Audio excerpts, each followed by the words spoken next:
Generation X. In general terms, those born between 1965 and 1980. Latchkey kids. Independent. Existentialism. Modern philosophy focusing on personal experience, human ability, and responsibility in an otherwise meaningless universe. We're the cause. This is the effect. We're the Gen X-istentialists.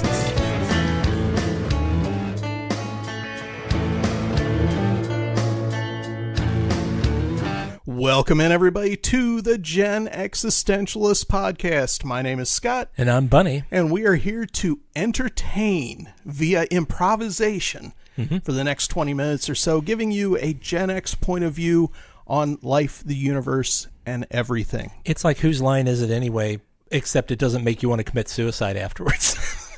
Yeah. Although some of those shows were really good. Some of them were fantastic. Any of them. Can't stand it. Have you seen the one back when Drew Carey was hosting when Robin Williams guested? I don't watch them. So I watched the British versions for a while, and then I was like, okay, all right, I'm done with this because improv makes me want to punch people in the throat. I don't know, man. When they had Robin Williams as a guest on, it was just it was chaos. Hot take. I'm not a fan of Robin Williams. I think he's a fine individual as a human being goes, and as an actor goes, amazing. Yeah. As a comedian, I don't like him. It's too much manic energy. It's that kind of energy that makes me want to, like, all right, time to open Bedlam again. Let's get these people in a padded cell. Makes me cuckoo. I don't know. Well, what we typically do, folks, is we give a spin on Mega Wheel the Magnificent, our wonderful wheel that has 1,300 some odd questions on it. So everything here is completely at random. We're going to give her a spin and see what kind of question we come up with. So you've added stuff. There's been things added as we get questions in. Right? Yeah, we've added almost 100 questions in that we've received from various places. So and possibly people. I don't know. It's all anonymous. Okay. This is actually a good one. How can art and literature foster a sense of community or belonging? I mean, that's what it does. That's what it's meant to do. Yeah, I mean, to me. This isn't going to get a really profound answer from me because I think that's the whole point of art and literature is that besides your coffee house asshats out there who are just like, I'm doing this just so people know who I am. I mean, art and literature in its own way it's a reflection of the world around you, and it's a collaboration between people, whether they realize it or not. I mean, the people that have inspired artists of any kind, being writers, movie makers, sculptors, whatever, musicians, someone has inspired them to do this. So in a way, community itself contributes to the creation of art. I tend to agree. Art and literature and a sense of community or belonging, it can be as part of a fandom, if you are a fan of a particular author, poet, musician, what have you, but also just in the creative people themselves. And I say this from experience. In the late 90s, I was part of a poetry collective in Greater Cincinnati. It was basically three people that kind of were the nucleus of it. Myself, Lana Kingsbury, and Greg Blankenship. And we called ourselves Poets Anonymous, and we ran monthly poetry readings at different places. There was a diner, there was a little performance space, there was the Arnold's, the bar downtown that we did different things at, and different festivals and stuff throughout the year. And we had other people that came in and would read with us, and we try to bring everybody in and made it a collective experience because it was just fun. And it was always great to get up and try out a new poem that I had just written, but it was just as exciting to hear someone that had never been part of it before and hear what they brought to the table, or to have Lana go up and read something new that she just put together. It was just infinitely exciting, the amount of creativity that was there. And to be surrounded by that, it made you more confident and made you want to do more to be part of that community. So, how can fostering that sense of community or belonging simply by existing go out and become part of a writer's group, or go play D&D, or go find a band and play music. That's part of what it's all about. Come and be a guest on our podcast. Come and be a guest on our podcast. Or if you're just a fan and you want to send your shipping fanfic or whatever sort of weird stuff you guys are up to, go ahead and send it to us at our Gmail, Gen X-istentialists at gmail.com, or, drop us a line at the place where you're listening to this. There's plenty of places to leave comments and to rate. See, there's my shill moment. Yeah, I got that out of the way. I am totally into it if somebody wants to do some fanfic. Oh, geez. For the Gen X-istentialists. No, absolutely do it. We will dedicate an episode. Maybe if you did a Filk song or something, I'd be more into that. Even better. That would be even better. Okay, should we give Mega Wheel another spin? Yeah, that was Here we go, spinning again. Now, I changed the picture on there for you. And I'm very thankful for it, too. Yeah. We got rid of the corpulent woman that was on there before, and now it's just dull. It was a little bit disturbing before. Okay, so where do you get most of the decorations or ideas for decor for your home? Where do I get that? Well, I try to live in a museum. This is my whole thing. I like my spaces clean, uncluttered, and filled with art. So the majority of the time, where I go to find things, I go to flea markets, I go to yard sales, I go to art galleries. I try to find original pieces of art or lithographs or something to put up. There's certain things. I like zones in my house. I have like the community zone, which sort of reflects my wife and I and the surrounding of where our house is. Like right now we live in a very rural area. Yeah. And we have a ton of pictures up that are all kind of, it's a local artist, but he does animal prints. Mm-hmm. So we do this, not Ruthven. Then we have an area that is a transition area to the bedrooms, which is all music stuff that we like old music posters, like vintage music posters, silk screens, stuff like that. Now, the bedrooms themselves are where nobody really goes in and sees them, but it's personal places. So I have a very different style that I like from my private room where I go to watch horror movies and stuff. I like stark white, 60s, Swedish, geometric, blah, blah, blah. It's like living in a space capsule. Is that where the egg chair ended up? That is where the egg chair ended up. Okay. So, yeah, and that's my personal style. Now, that's not my wife's style. And that's why we have separate spaces to decorate. Everybody call it a man cave and a she shed. Is that what they call them nowadays? Yeah, something like that. Yeah, so that's that. I don't know. I like to create environments. That's one of the things that I'm big about because I spend a lot of time at home. I work from home. Yeah. So I like my environments to be very different. Like my office is filled with hobby stuff and old toys and goofy things that inspire creativity with me. Yeah. That is not in my living space because I want my living space to be a place like a hearth. It's all surrounding the fireplace. It's a place where we come and we eat and we talk. And then my private space is a place where I can really just bliss out and be me. So how about you? Decorations. Definitely like color. And that was actually one of the things about this house that my wife and I enjoyed when we came in and looked at it is the previous owners had not painted everything white so that, whoever the new owner is can visualize whatever they want in the space. No, it was a lot of blues and some dark earth tones, and we haven't changed a bit of it. It was literally perfect. Now, as far as wall hangings, if you've gone to the Morning Pizza Facebook page, you might have seen some partial visions of the studio where we're actually sitting right now. And there are music pictures and posters and stuff up on every surface. And that's just me. I'm surrounded when I'm in here by bands and artists that I love. So it's kind of like your space where you watch horror movies. Mm-hmm. I can come in here and I look around and every picture I see, there are things I love about the artwork. There are things I love about the bands. I'm surrounded by things that I dig. Out in the next area, which is kind of our basement living area, there are posters from each of the first 3 Star Wars films. The original posters are up. There are a lot of Star Wars action figures out because that's kind of what we do. We're sci-fi fans. It kind of goes with everything.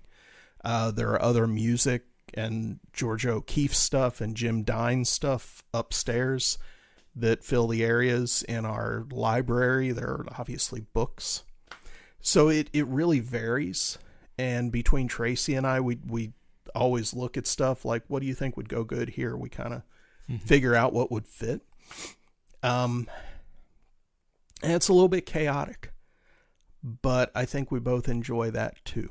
Okay. When things are too perfect, it tends to kind of set my teeth on edge a little bit. Like I like things clean, but when everything is ordered perfectly, I start to wonder, like, why? It almost seems like it's a trap. See, I'll have to invite you to the horror movie room sometime, because it's not at all what you think. It's not horror movie posters and what have you. It's stark white and very few artifacts, and everything is perfectly angled and draped in white fur, and just it looks like Barbarella set in there. It's bizarre. Or like a milk bar from Clockwork Orange. Yeah, if I could find a naked chick that served milk out of her breasts with the pull of a joystick, that would be the perfect counterpart to my egg chair. You know, they've got to be out there somewhere. I know. It's got to exist. I know. Or we've got to make our own. Yeah, there you go. Okay, should we give Mega Wheel another spin? Sure. And we will spin Mega Wheel. Come up with another topic here, because this is what we do on Gen X-istentialist, extemporaneous excitement. And our next topic is, well, this is kind of interesting because you already are one of these, so it'll be interesting to hear your take. All right. Would you rather be an amazing painter or a brilliant mathematician, and why? The question doesn't say why. I'm adding that myself. Well, I think I can see both sides to why you would want to be both. I think for endurance purposes. This is about you. Which would you rather be? For me, I'd rather be a brilliant painter. Okay. And that's because I would like something to live on long after I'm gone. And folks, just if you don't know Bunny at all, he is an amazing painter. He can do this. I can, so but I just don't. Yeah, because I look at museums, and that's something that, for me personally, museums are inspirational. It's nice to go back and see, especially Renaissance paintings and paintings that are so well detailed. Yeah. And it really shows you what was going on in a time that you can't even comprehend. Yeah. I think that for me would be something that I would like to leave behind more than, now I know that brilliant mathematicians leave behind formula and solutions to things and new methods for figuring out problems and all that. And I know they're revered in their very niche world. Yeah. But I think what I would like to leave behind something that can be enjoyed by everyone, from the janitor all the way up to the brilliant scientist. You know, somebody they can look at that work and be like, wow, I get it. You know, that's really cool. As opposed to, I think, a brilliant mathematician, it's very hard for them to reach universal appreciation with their work. Yeah. So how about you? I think that, which would you guess for me?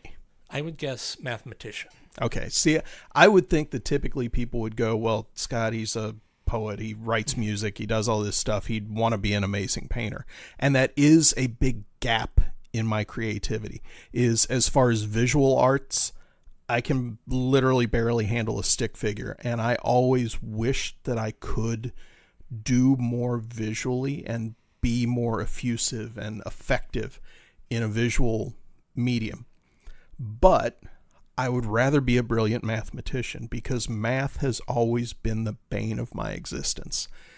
It really is. Yeah. And it's one of those things that has bugged me my entire life. And when I've tried to get better, I've just gotten more frustrated.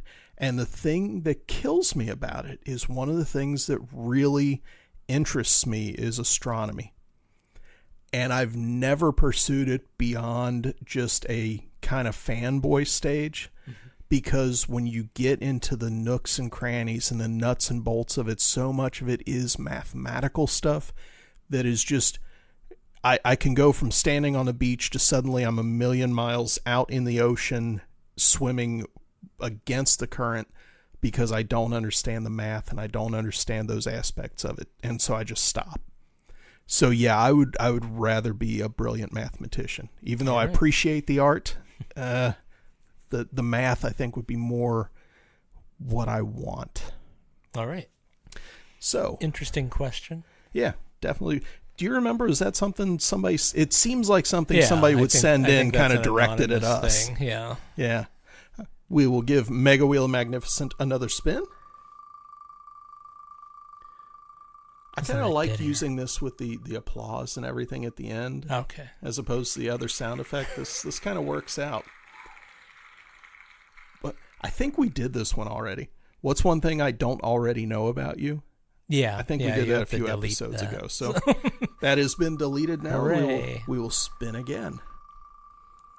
Yeah, go back and listen to some other episodes if you want to know the juicy dirt. Our backlog is way more entertaining than other people's, too. Oh, my goodness. Well, ready? Mm-hmm. Do you believe in an absolute moral code, or are morals relative to the situation?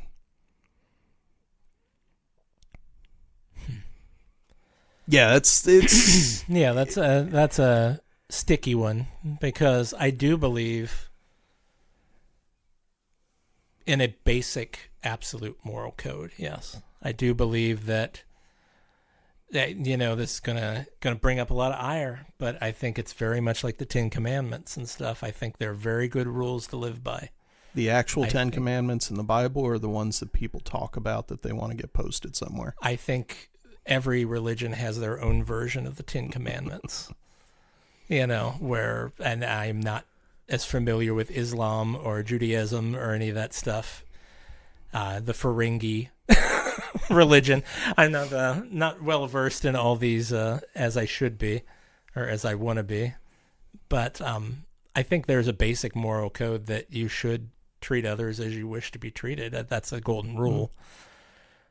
Not so much morals, but I do think that you shouldn't go around murdering people. I think that's kind of a universal code. I don't think you should cheat and steal, I don't think you should fuck around on your partner. I don't think you should do all, you shouldn't just go around beating people because you feel like it. There's a basic moral code, I think, that is instilled through our souls. Is it relative to the situation? The second half of the question, like, it's not right to steal. We would agree about that. If you're starving. Yeah. Is it suddenly a little bit looser because there's survival at stake? Or should you just die because your moral code says you don't steal? Well, I think a good example is the difference of thou shalt not murder. Mm-hmm. Basically, there's a difference between killing and murdering. If you're in a situation where you are going to be killed, if you're in war, and all that, do I consider soldiers murderers? No, not necessarily. Do I consider a serial killer a murderer? Yes. Do I consider someone who premeditatively wants to do harm to someone just because they feel like it? Yeah, that's pretty evil. Do I think killing is evil? No. I think killing is a basic function. Same with stealing. I think if you're stealing to survive, it's a gray area. If you're stealing because you covet something that somebody else has, gee, those speakers sure look good over there. Wonder, you won't notice if they're missing. I can turn a profit. Yeah. That's fucked up. Right. That's just being an ass. Yeah. If I'm like, boy, he won't notice if I steal a couple of cookies out of the cookie jar because I'm starving and I'm having a glycemic reaction or something, then it's a little, that's not quite as bad. Yeah. And on the other side of that, and this is, I think, where it gets really dicey. We're saying it is potentially morally a gray enough area to steal. If you're on the other side, if you're the shopkeeper with the loaf of bread, and someone comes to you and they are starving, and you could be the difference between life and death, is it morally the right thing to do to give that person that's up to the bread? them? I mean, that's your moral code right there. Is it going to break your business by Right. giving them a loaf of bread? Probably not. If it's going to break your business by giving them free access to your entire pantry every time they need something, yeah, that's a problem. Or if you need help cleaning up, you say, look, I'll give you the bread, you clean up here every night. You know, you find a way to use the compassion and empathy and help everybody at the same time. That's the golden rule. Again, you treat others as you wish to be treated. Yeah, and that's where I would go in answering the question for myself. The absolute moral code, I always go back to the categorical imperative. Principle of humanity, principle of universality. You treat everyone in a way that you yourself would want to be treated. Golden rule. There's also the principle of universality, because if you only live by humanity, somebody might say, well, I'm fine if you try to kill me. I want to take what you want. That's fine. That's the way I want to be treated too. Principle of universality says you have to treat everybody in a way that is universally accepted or democratically accepted. Like most people wouldn't feel that way. So, you know, it's kind of a check and balance on the golden rule. Sure. Because you can twist that, and especially if you have more ill intent, you will twist others' moral codes in a way to make them beneficial for yourself. So that would be my take too. And morals can be relative to the situation. I think most things in life are situational. There is a baseline, like you were talking about, whether you use the Ten Commandments, the categorical imperative, anything like that. There is some base level. I don't think you have to have religion of any kind to come up with that. It's basic humanity. I think it helps to have a framework for people, because a lot of people need the stick more than they need the carrot. A lot of people need somebody in the sky watching them. Well, it's the reason I always choose the Empire. I hate to say it. I'm going to bring it back to Star Wars just for you, sir. Just for you. Because I think when you take a lot of diverse people with a lot of diverse ideas of things to get that universal code that you're talking about, sometimes you need the stick more than you need the carrot. Some people are quite willing to follow for the carrot because they think, hey, you know, this is what's good for me. It's good for everybody. Carrots. Some people don't feel that way. Some people are rogue idiots that will go out and do whatever they feel like doing because they feel like, well, I earned it, or I deserve it because of past problems or something I didn't experience, so I deserve this now. Those people, they need a little bit of the stick to keep them in line. There needs to be consequences to people stepping out of a universal code. So it's more black and white then. I think so, yeah. Only a Sith believes in absolutes. That's true, yeah, it's very true. Are you on Team Sith Bunny, or are you on Team Jedi Rebel Scum Scott? Yeah, definitely leave us a note there, because I don't think you necessarily need that. There is a place. Hey, I think. Here's a perfect example. Do you need a chokehold on people, No. do you just need a line that is drawn? No, you need a stick. You need to keep them in line. It's like being a shepherd. You don't beat your flock to keep them in line, but you have a dog push them in the right direction. You have a stick that you kind of knock them on the butt every once in a while when somebody gets way out of line and out of left field. You don't just let them stray. You keep them together. And I think that's the way that you have to do to keep a lot of humanity together, because humanity is wild and chaotic. Now, if you want everybody, here's a perfect example. This just happened like this week. Okay. Are you familiar with the super annoying, incredibly punchable Mr. Beast on YouTube? No. He is a billionaire YouTuber who makes all of his money by giving away money. This is this great grift where he'll give out thousands and thousands of dollars, and then YouTube will promote him, and he makes millions and millions of dollars on the video, and he just keeps doing this. It's this kind of reciprocity thing of him. Well, he recently went and built free housing for people, like millions of dollars worth of houses, and did a whole video on it, and for people in Argentina, Ecuador and some other place. I don't know. It's like, I'm building you all you homeless people. Here's houses for you. They're modern and blah, blah, blah. Within 3 days, half of the houses were up for sale and more are going up for sale now immediately. Yeah. Because I think that's the weird sort of idea of like, well, everybody wants to do what's right and everybody knows what's right and wrong. Not everybody thinks that way. Nobody's going to be on this utopian level of like, well, if we just give everybody what they need, they'll all be happy and accept it. No, some of these people will take that free handout, turn around, make money off of it, and go back to their ways of... Well, you're talking about a completely different culture, too. I am. How many of those people there... That's the world. The world's full of different cultures. Yeah. Different religions have different cultures around them.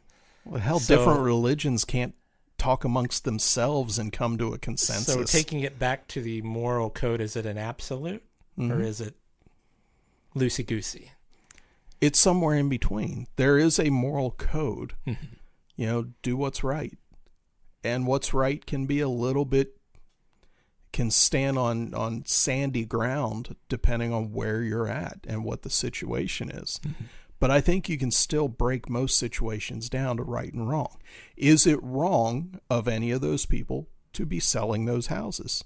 No, it's not. If I'm living down there and I'm kind of poor, I'm living in a shack, and you give me this 3-story basic townhome, man, I don't know if I can survive in that. It might be nice and everything, but are there property taxes I'm going to have to pay? How much does electricity cost? Can I even afford to live in this awesome place? Or can I sell it, take that money, go back to my little place outside the city, and have everything I need? I think that's the difference. I think what I was trying to get to with that example was the idea of the utopian world of the carrot versus the more realistic world of the stick. But don't they go together? They do. That's why you tie a carrot to the end of the stick. And yet you were also using the stick to hit people and get them in line. Yeah. It's hard to hit people with a carrot. It's better to bop them on the nose with the carrot. Come on, come along. Yeah. And on that note, we thank you for joining us here on the Gen X-istentialists. My name is Scott. And I'm Bunny. We'll catch you next time. Have a good one.